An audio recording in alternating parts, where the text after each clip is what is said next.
Il était une fois, dans le village pittoresque d'Otto, une jeune fille d'une beauté saisissante répondant au nom d'Isabella.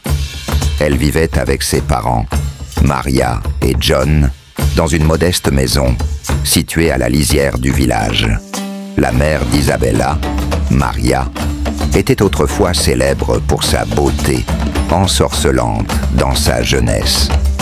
Elle avait capturé les cœurs des prétendants les plus riches du village, mais c'est le père d'Isabella, John, un homme humble mais attentionné, qui avait remporté son cœur contre toute attente. Isabella, avec son caractère doux et son sourire captivant, était adorée par tous les villageois.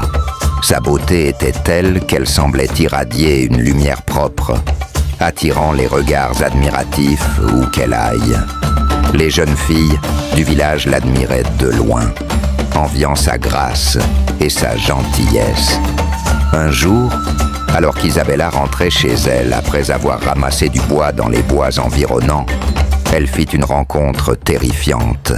Un énorme serpent, aux écailles brillantes comme des joyaux, se dressait sur son chemin. Isabella, prise de panique, se figea sur place, hypnotisée par les yeux sombres de la créature. Elle se sentait incapable de bouger, ses pieds semblant collés au sol. Mais alors que la peur la submergeait, le serpent s'approcha lentement d'elle, dégageant une aura à la fois menaçante et fascinante. Isabella ferma les yeux, priant pour que le cauchemar prenne fin. Lorsqu'elle les rouvrit, le serpent avait disparu, laissant Isabella seule sur le chemin, avec seulement le murmure apaisant de la forêt environnante. Tremblante de peur, Isabella courut chez elle aussi vite que ses jambes le lui permettaient, cherchant refuge dans les bras réconfortants de sa mère. Maria, inquiète pour sa fille, la serra fort dans ses bras, la réconfortant de tout son amour. Au fil du temps, Isabella se remit de son effroi initial, mais elle ne pouvait s'empêcher de ressentir un sentiment de malaise persistant.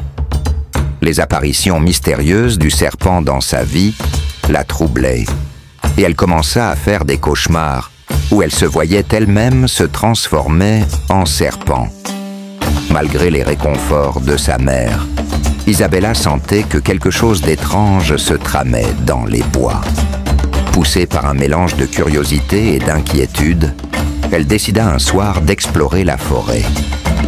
Armée de courage et de détermination, elle s'aventura plus profondément dans les bois, suivant le chemin familier où elle avait rencontré le serpent pour la première fois. Alors qu'elle avançait dans l'obscurité, Isabella fut surprise de voir le serpent réapparaître une fois de plus. Sans hésiter, elle décida de le suivre, impatiente de découvrir la vérité derrière ces rencontres mystérieuses. Mais alors qu'elle se rapprochait, le serpent s'éclipsa soudainement, disparaissant dans les profondeurs de la forêt, laissant Isabella seule avec ses questions et ses doutes. Cependant, Isabella n'était pas la seule à être intriguée par les mystères de la forêt. Doris, une fille du village, avait observé de loin les allées et venues d'Isabella avec une jalousie grandissante. Envoûtée par la beauté et la popularité d'Isabella, Doris commença secrètement à suivre ses déplacements, déterminée à percer le mystère qui entourait la jeune fille. Alors qu'elle observait Isabella de loin, la jalousie de Doris se transforma en méchanceté. Elle commença à répandre des rumeurs malveillantes dans le village, suggérant que Isabella était une sorcière au pouvoir sombre, contrôlant le serpent pour ses propres desseins. Ces rumeurs semèrent le doute et la méfiance parmi les villageois, divisant la communauté autrefois unie. Pendant ce temps, Isabella tentait de continuer sa vie malgré les ragots et les murmures qui l'entouraient. Mais les épreuves ne faisaient que commencer.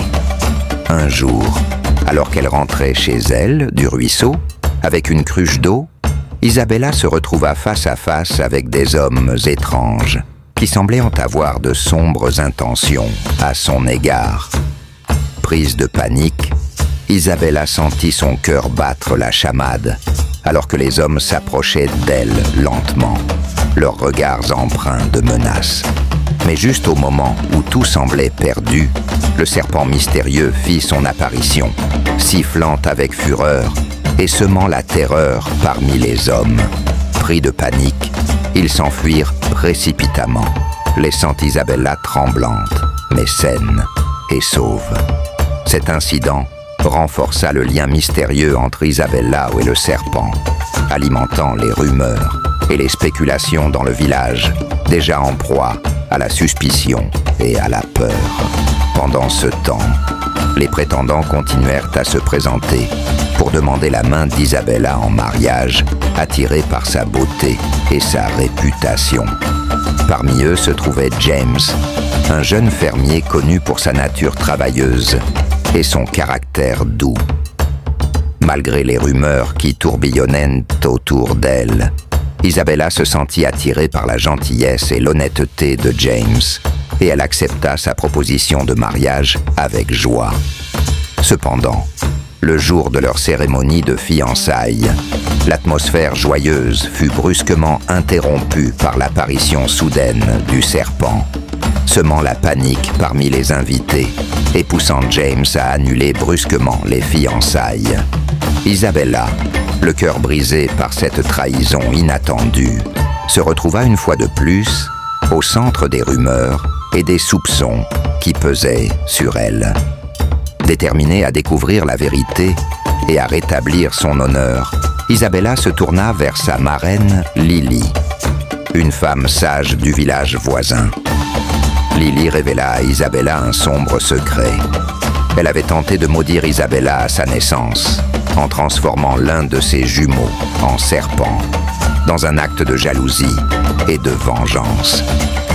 Mais elle avait échoué, et le serpent était devenu sa sœur jumelle, cachée dans les bois depuis des années. Choquée par cette révélation, Isabella se lança dans une quête pour retrouver sa sœur jumelle, accompagnée de sa mère Maria et de Lily. Ensemble, elles s'aventurèrent dans les profondeurs de la forêt, guidées par un mélange de peur et de détermination. Et alors qu'elles approchaient du repère du serpent, elles furent témoins d'une transformation miraculeuse. Le serpent, au lieu de menacer Isabella comme auparavant, se transforma devant leurs yeux ébahis en une jeune femme qui ressemblait étrangement à Isabella elle-même. C'était sa sœur jumelle, séparée d'elle depuis sa naissance et cachée dans les bois par la magie de Lily. En découvrant la vérité sur son passé, Isabella sentit un mélange d'émotions la submerger, allant de la surprise à la tristesse, en passant par la joie. De retour au village, Isabella partagea sa découverte avec les habitants stupéfaits, révélant la véritable identité du serpent et la sombre machination qui avait été ourdie contre elle. Les villageois, confrontés à la vérité, réalisèrent l'ampleur de leur méfiance et de leur ignorance, et ils accueillirent Isabella et sa sœur jumelle à bras ouverts, reconnaissant la leçon sur les dangers de la jalousie et de la vengeance. Isabella et sa sœur jumelle, désormais réunies, trouvèrent le bonheur et la paix dans leurs liens retrouvés, tandis que le village guérissait lentement de ses divisions et de ses préjugés.